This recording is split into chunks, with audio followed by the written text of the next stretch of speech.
Sir, ഇറാന്റെ പതനം ഒരു പക്ഷേ ഇന്ന് രാത്രി നടക്കുമെന്ന് തോന്നുന്നു. കാരണം നെതന്യാഹുവും ട്രംപും പറഞ്ഞിരിക്കുന്നു, ഇന്ന് രാത്രി അതിമാരകമായ, ഇതുവരെ നടന്നതിൽ ഏറ്റവും മാരകമായ ആക്രമണം ഇറാനിൽ നടത്തുമെന്ന് പറഞ്ഞിരിക്കുന്നു. അതിന് മുന്നോടിയായിട്ട് ഇപ്പോൾ വരുന്നൊരു വാർത്ത, ഏറ്റവും പുതിയ വാർത്ത, അവിടുത്തെ ഇസ്ഫഹാൻ എയർപോർട്ടിൽ പാർക്ക് ചെയ്തിരുന്ന F-14 വിമാനങ്ങൾ, അതായത് പണ്ട് അമേരിക്ക കൊടുത്താണ് F-14 വിമാനങ്ങൾ, അതാണിപ്പോൾ ഇവർ ഉപയോഗിക്കുന്നത്. പുതിയ വിമാനമൊന്നും അവർക്കില്ല.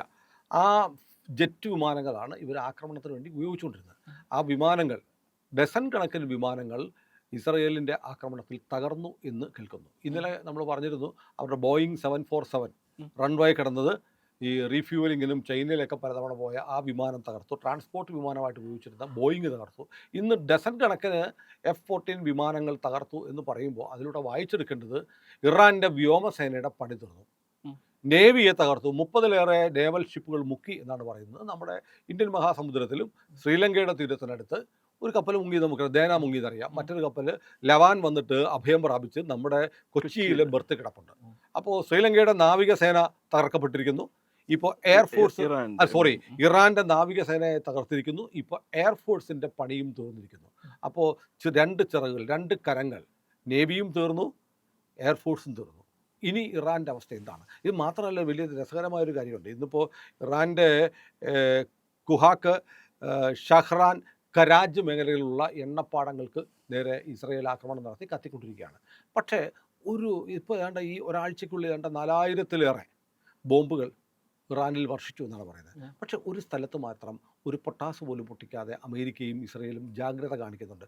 Kharg island. ഇറാൻ്റെ ഓയിൽ സപ്ലൈയുടെ 90% നടക്കുന്നത് ഖാർഗ് ഐലൻഡിലാണ്. ഖാർഗ് ഐലൻഡിന് നേരെ ഒരാക്രമണവും നടക്കുന്നില്ല. അപ്പോൾ ട്രംപ് പറയുന്നു, ഇത് കഴിഞ്ഞിട്ട് അമേരിക്കൻ ബൂട്ട്സ് ഇറാനിൽ ഇറങ്ങും. എന്നുവെച്ചാൽ അമേരിക്കൻ പട്ടാളം ഇറങ്ങും.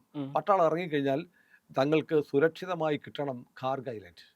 എണ്ണയുടെ 90% ഖാർഗ് ഐലൻഡിലാണ്. ഖാർഗ് ഐലൻഡ് ടെർമിനൽ വഴിയാണ് പോയിക്കൊണ്ടിരിക്കുന്നത്. അതിൻ്റെ നിയന്ത്രണം പിടിച്ചെടുക്കുക എന്നതുകൂടി അമേരിക്കയുടെ ലക്ഷ്യമായിരിക്കാം. പക്ഷേ ഏറ്റവും നിർണായകമായ കാര്യം, ഈ രാത്രി ഇറാൻ അതിജീവിക്കുമോ എന്നുള്ളതാണ്. നേവിയെ തകർത്തു, എയർഫോഴ്സിനെ തകർത്തു എന്ന് പറയുന്നു. എന്തായിരിക്കും സംഭവിക്കുക?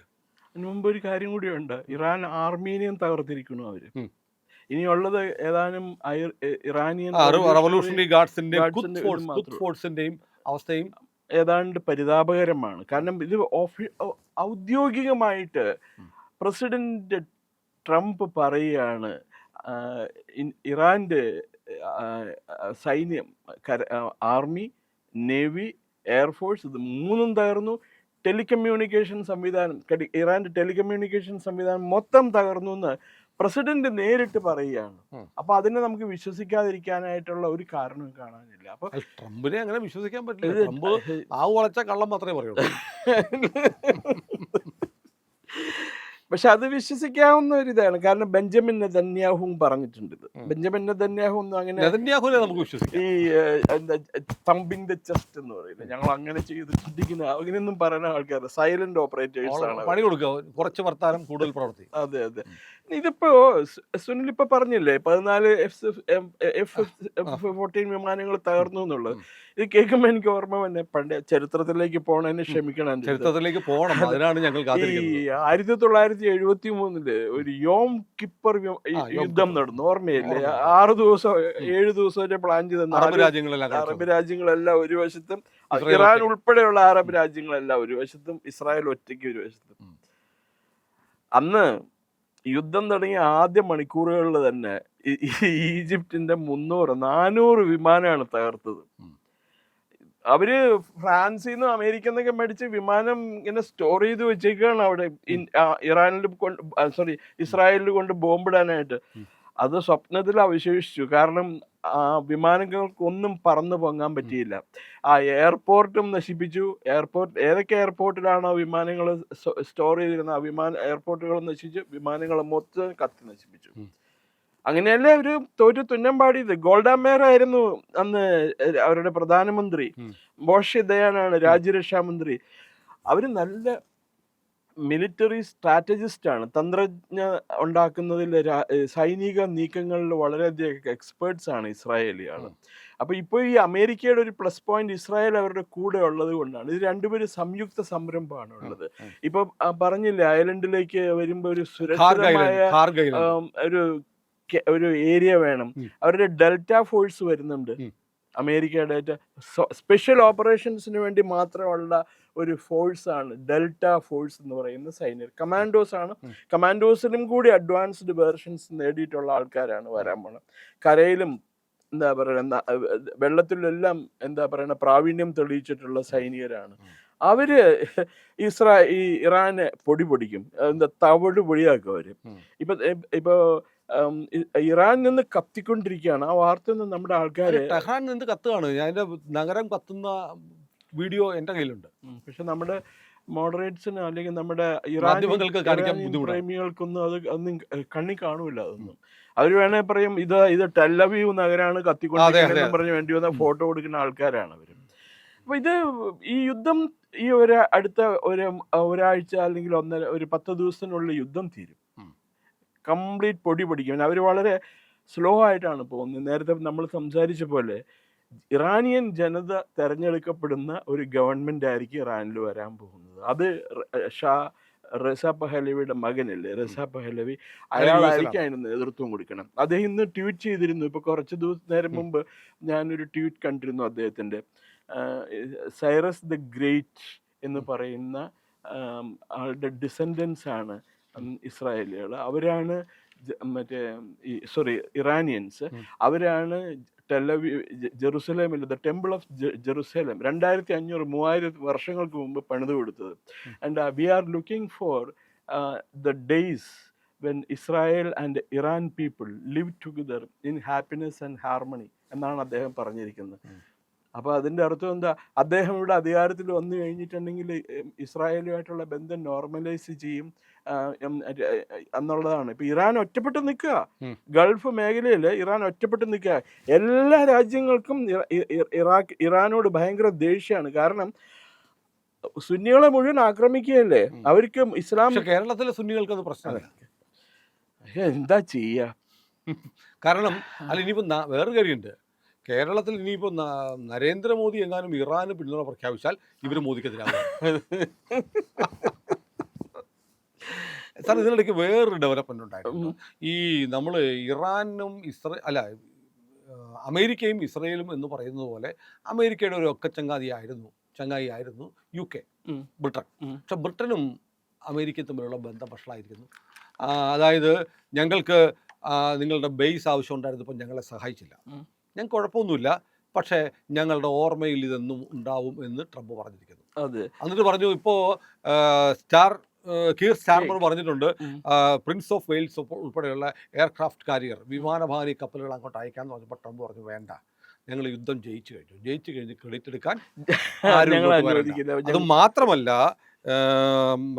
ജർമ്മൻ ചാൻസലർ ഫ്രെഡറിക് മാർസലുമായിട്ടുള്ള ചർച്ചയ്ക്ക് ഇടയിൽ ട്രംപ് പറഞ്ഞു, ആര് സ്റ്റാർമർ, അയാൾ വിൻസ്റ്റൺ ചർച്ചിലൊന്നും അല്ലല്ലോ എന്ന് പറഞ്ഞിരിക്കുന്നു.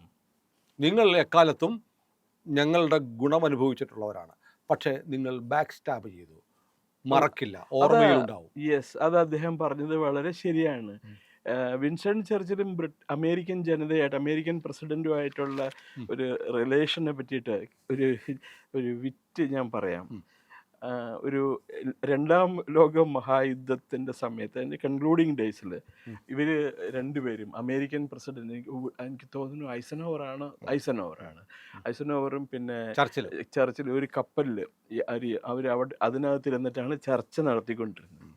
അപ്പോൾ പ്രസിഡന്റ് ഐസനോവറിന് ചർച്ചിലുമായിട്ട് എന്തോ അത്യാവശ്യ കാര്യം സംസാരിക്കാനുണ്ടായിരുന്നു. അപ്പോൾ അദ്ദേഹം നേരെ എന്താ പറയണേ, ചർച്ചിലിൻ്റെ റൂമിലേക്ക് കയറി ചെന്നു. അപ്പം ചർച്ചിൽ ബാത്റൂമിൽ നിന്ന് ഇറങ്ങി വരിക, ബോഡിയൊക്കെ ഫ്രഷ്. കേട്ടിട്ടുണ്ടോ?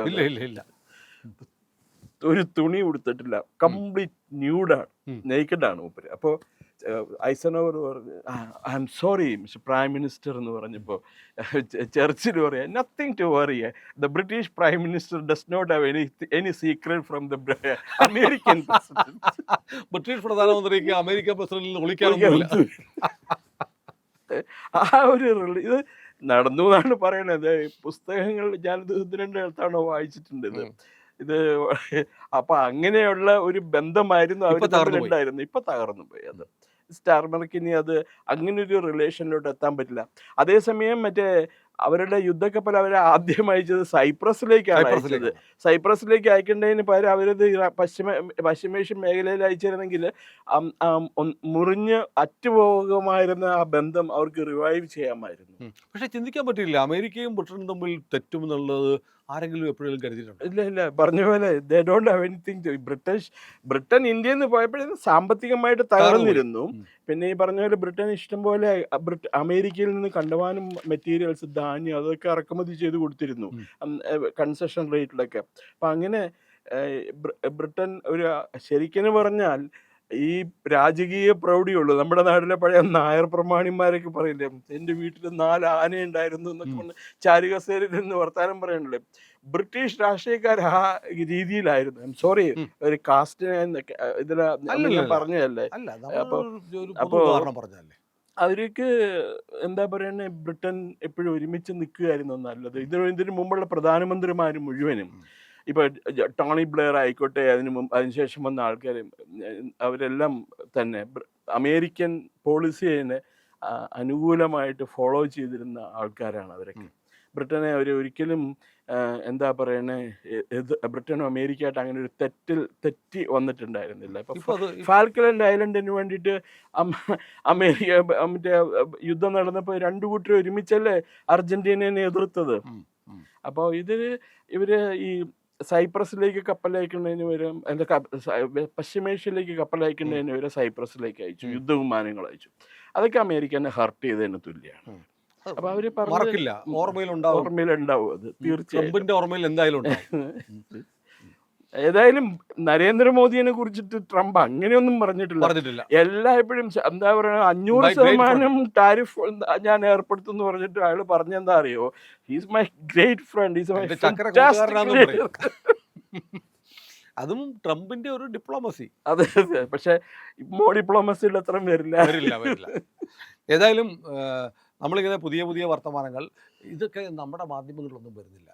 ഇപ്പോൾ എത്ര തവണ പറഞ്ഞു എന്ന് എനിക്കറിയില്ല. കാരണം നമ്മുടെ മാധ്യമങ്ങൾ ശരിക്കും എന്തിനാണ്, നമ്മൾ പണം കൊടുത്താണ് പത്രം വാങ്ങുന്നത്, പണം കൊടുത്താണ് കേബിളിന് പൈസ അടയ്ക്കുന്നുണ്ട്, TV കാണുന്നത്. പക്ഷേ എന്തുകൊണ്ടാണ് ലോകത്ത് നടക്കുന്ന ജിയോ പൊളിറ്റിക്സിലെ ഇത്തരം സംഭവങ്ങൾ നമ്മുടെ മാധ്യമങ്ങൾ നമ്മളോട് പറയാതിരിക്കുന്നതെന്ന് ചോദിക്കുമ്പോൾ, ഇവിടെയുള്ള ചില പ്രത്യേക വിഭാഗക്കാരെ പ്രീതിപ്പെടുത്താൻ അവരുടെ പ്രീണനത്തിന് വേണ്ടിയിട്ട് ഈ വാർത്തകൾ മറച്ചു വയ്ക്കുന്നു.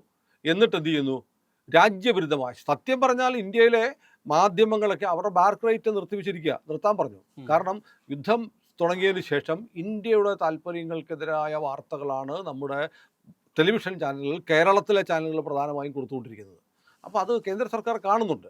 രാജ്യവിരുദ്ധമായ വാർത്തകൾ കൊടുത്ത് വ്യൂവർഷിപ്പ് ഉണ്ടാക്കാൻ വേണ്ടി ശ്രമിച്ചുകൊണ്ടിരിക്കുകയാണ് നമ്മുടെ മാധ്യമങ്ങൾ. അതിനിടയ്ക്കാണ് നമ്മളെപ്പോലെയുള്ള മാധ്യമങ്ങൾ യഥാർത്ഥ വാർത്തകൾ സത്യസന്ധമായി പ്രേക്ഷകരിലേക്ക് എത്തിക്കുന്നത്. അതുകൊണ്ട് ഞങ്ങൾ നിങ്ങളോട് തിരിച്ചപേക്ഷിക്കുന്നത്, ഞങ്ങളുടെ ചാനലിനെ സപ്പോർട്ട് ചെയ്യണം. ഈ പ്രോഗ്രാം കണ്ട ആളുകൾ ഉറപ്പായും ചാനൽ സബ്സ്ക്രൈബ് ചെയ്തിട്ടില്ലെങ്കിൽ ദയവായി അത് ചെയ്യാൻ മറക്കാതിരിക്കുക.